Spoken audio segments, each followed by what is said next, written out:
You could just talk about what you remember. Right guys, what's going on? Welcome back to our channel. Cheers, guys. Cheers. Welcome back to our channel. We're a bit late uploading this week because I've had some work commitments and we couldn't get together, so here we are. Anyway, Area 51. Woo! What is going on?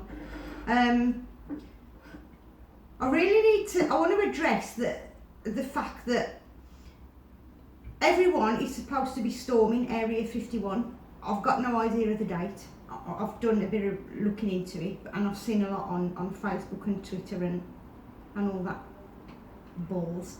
But anyway, why would one of the biggest military zones in America be under attack by the people of America, people on Facebook apparently getting together and wanting to attack Area 51.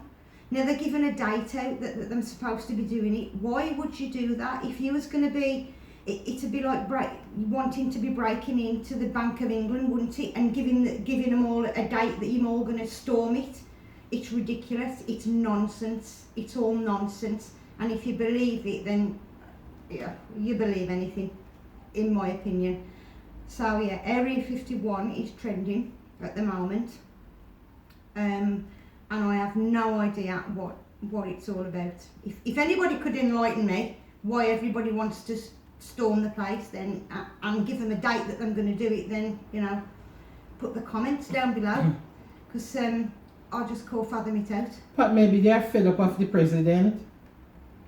Well, possibly. You never know, because he's a comic, innit? Yeah, possibly, but it's like everybody's we're gonna do this, we're gonna do that. But believe me, if you was to storm Area 51, I doubt you'd be coming back out. In my opinion, ridiculous. So that's trending this week. So I just wanted to start off with that because I needed to get that off my chest. So now you get it off your chest.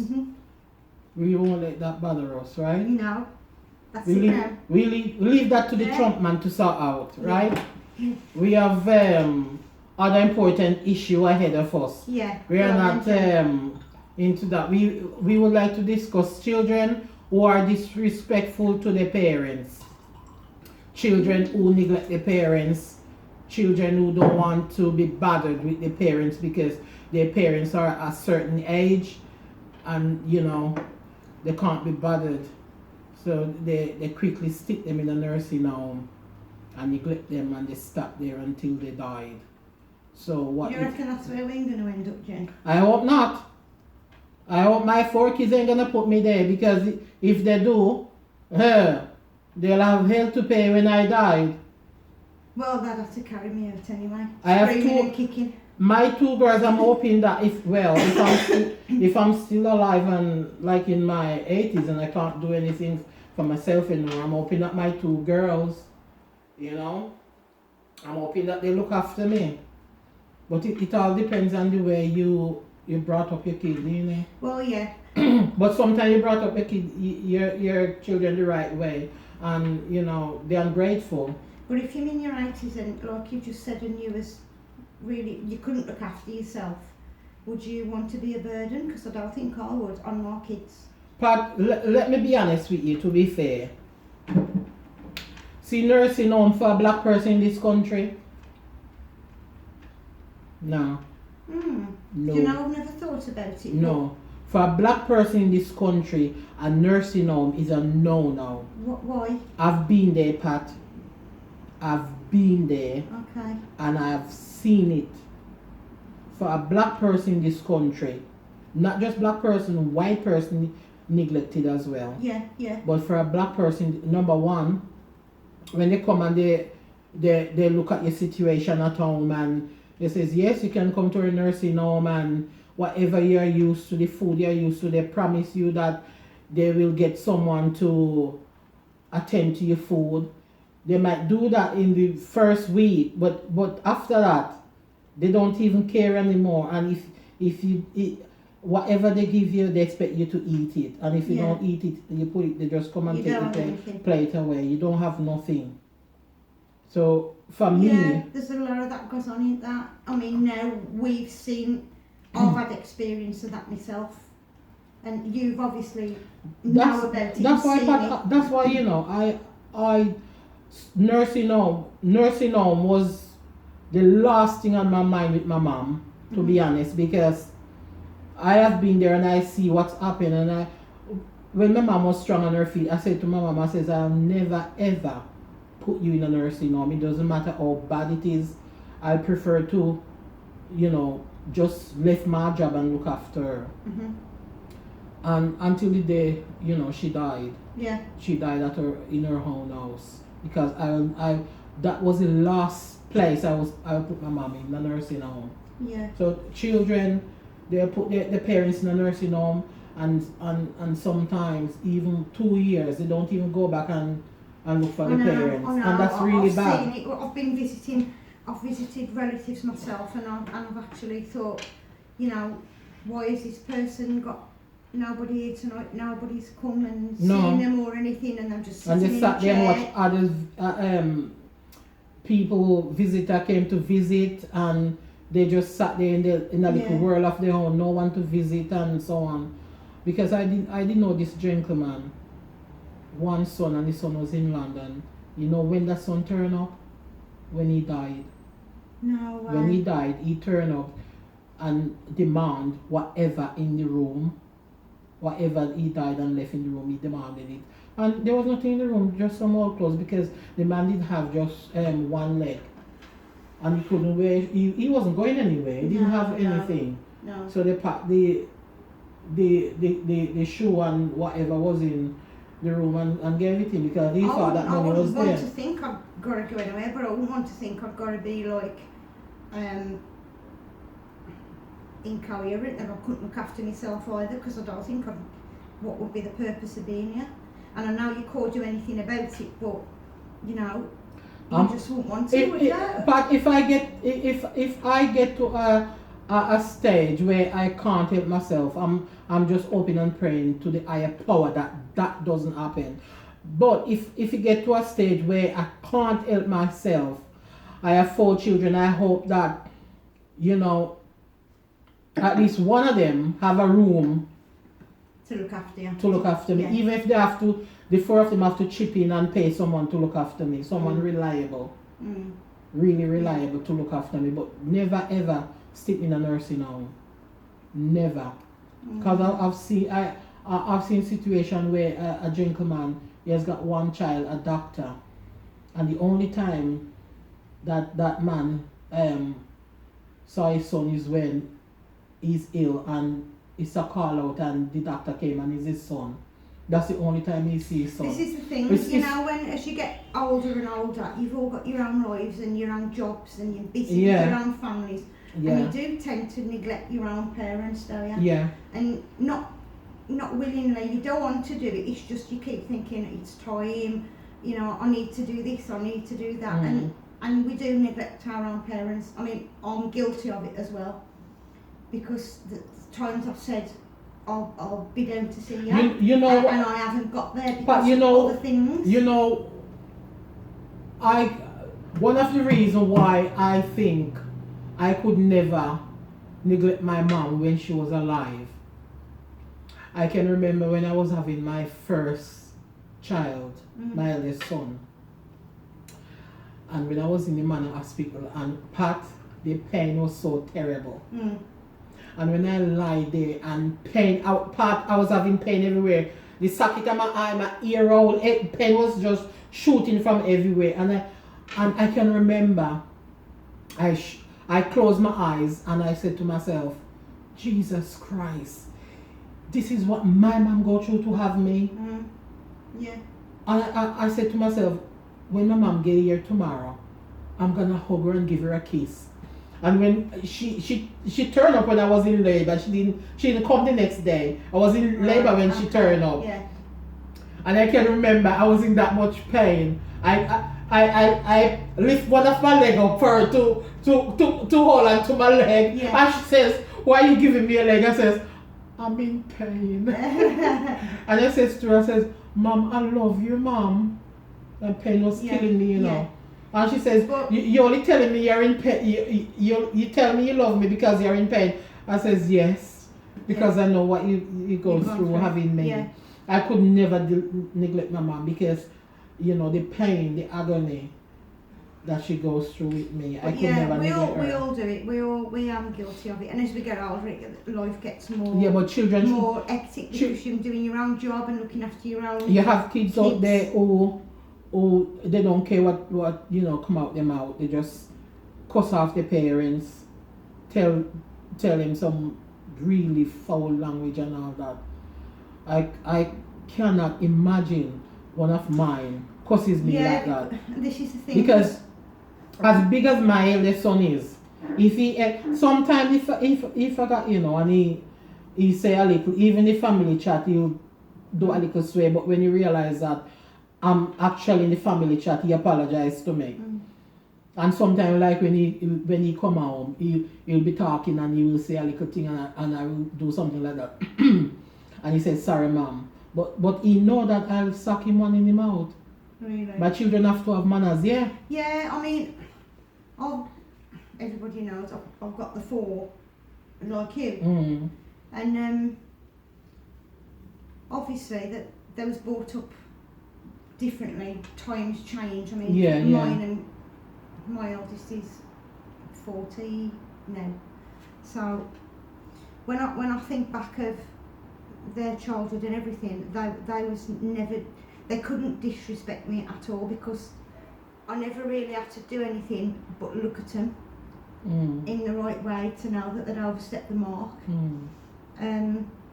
That was with the 3 of them, and then when Jay come along, obviously there was a lot more.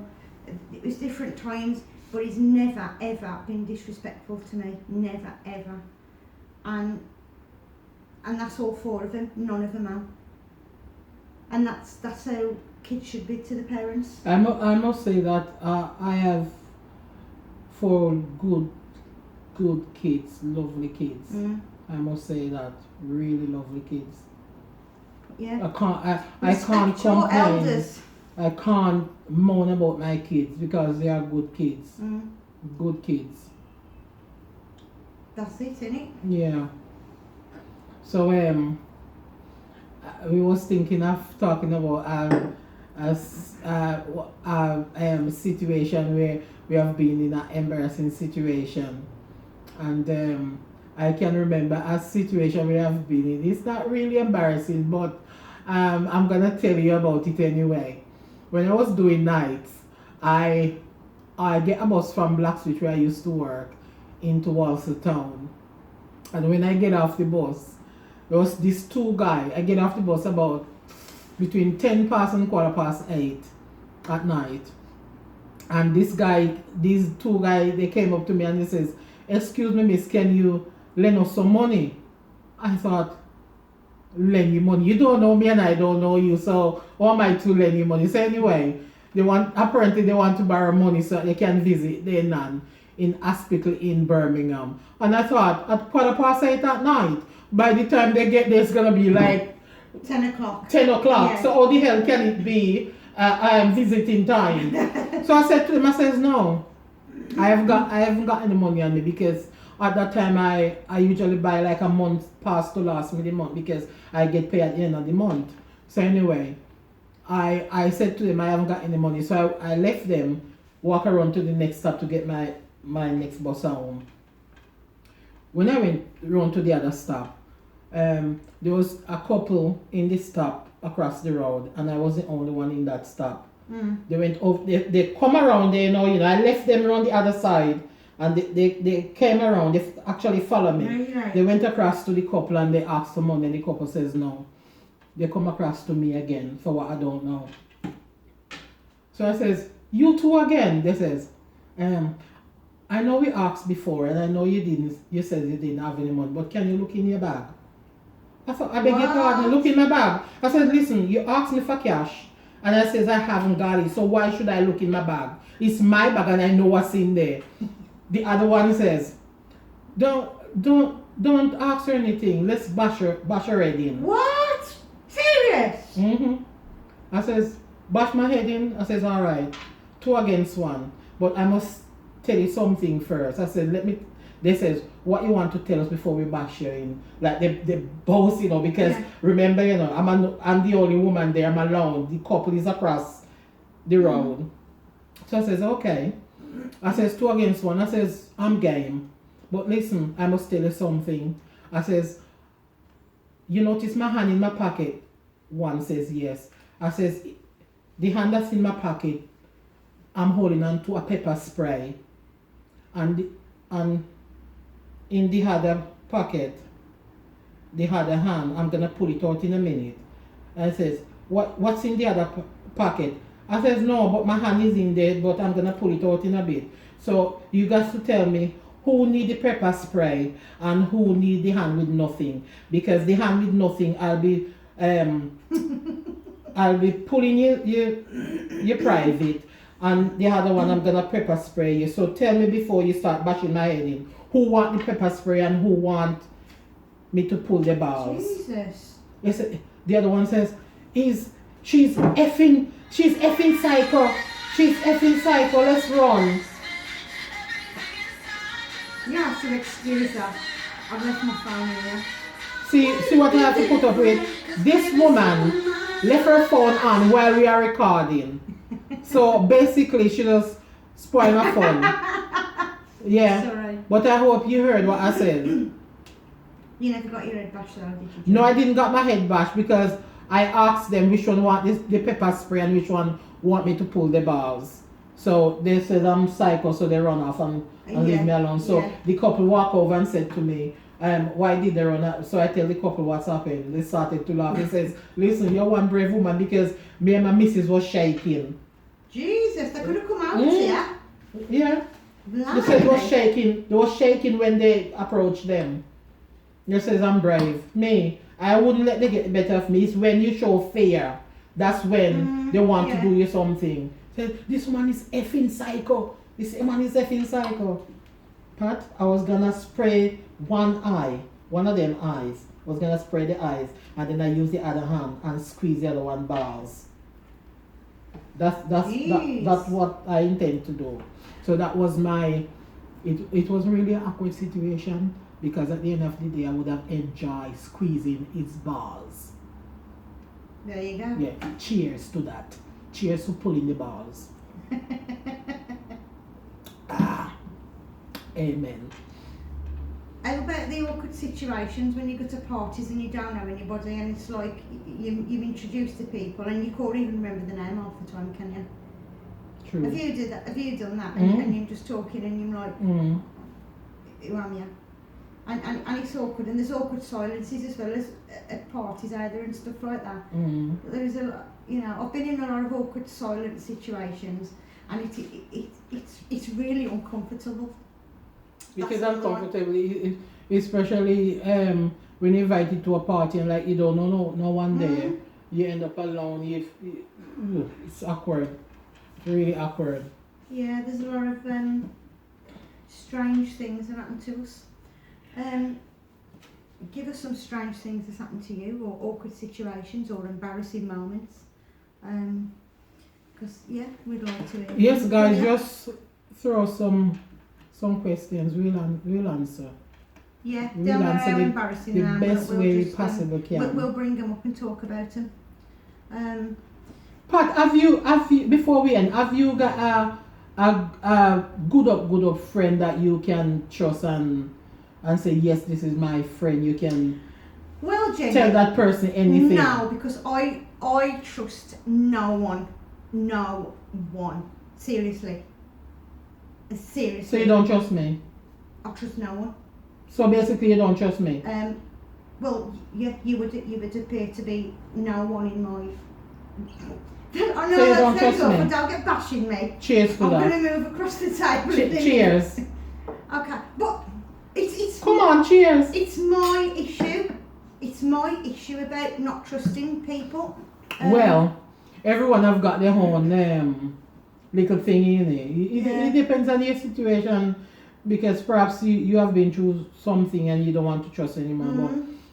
But I must say I've got few people in my life that that I would trust a little bit. Number one, I've got a friend in Jamaica. She was here, but she immigrated to Jamaica. That one is definitely my girl, Sonia Wilson. Big up yourself, girl. Yeah, I mean, she is one of a kind. right, that's good for you. She because is she is one of a kind. apart from family, outside family, I wouldn't. She is one person that you can put it this way, Pat. She's like my sister. Mhm. That's not. When my mom was alive and she found my mom usually answer the call and says, Jenny, your sister is on the phone. If I have a problem, I can sometimes you have got someone and you have got an issue and you're not looking for that person to really solve your problem, but what that person said to you, the words is enough to make you feel better. Yeah. She's one of those person who I can call anytime and we can relate with each other. She can have a problem and she call me and I can talk to her. Sometimes it's the words that and I've got another girl, Julie. You know yourself. Big up yourself. And another one I can count on is Gloria. You three big up yourself because I'm quite jealous with of this. Gloria she was It's there just for me family through thick and thin when my mom died. She was the one person who really stood by me. But sometimes you got to remember people when you're in some sticky situation. You got to remember some If you've got a really people. good friend, hang on to them because Friend is rare, I know. But I used to be close to a lot of people, but then I think you find out for yourself over the time that maybe they were such good friends in the first place. True. Because they open up and speak about you, True. and then you think, well, that should You be see, Pat, spoke about. So if you want to know, if you're talking to someone and you want to know if that person is really a friend, when you've got a problem, call that friend. Tell her your problem, and if she said to you, well, I don't know what you're gonna do because I have, say for instance, you have got a money problem, and that you talk to that friend and the friend says, well, I don't know what you're gonna do, because I haven't got any money. That's not a good friend. no.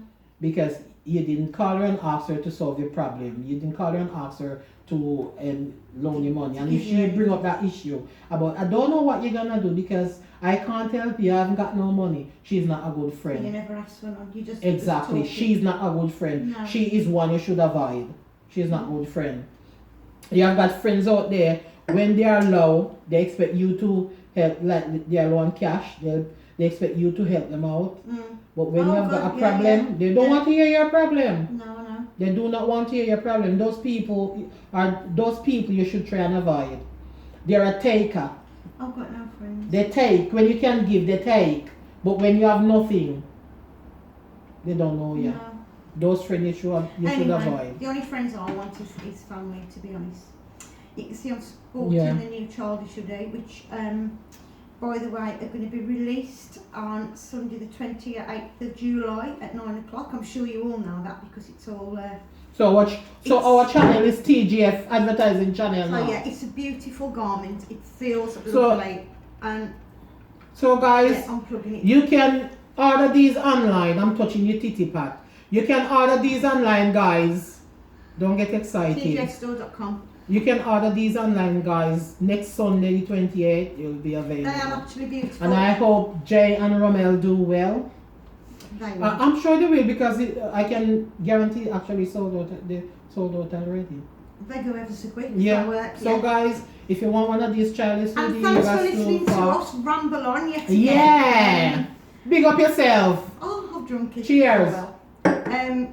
Ciao for now. Bye. Bye, guys.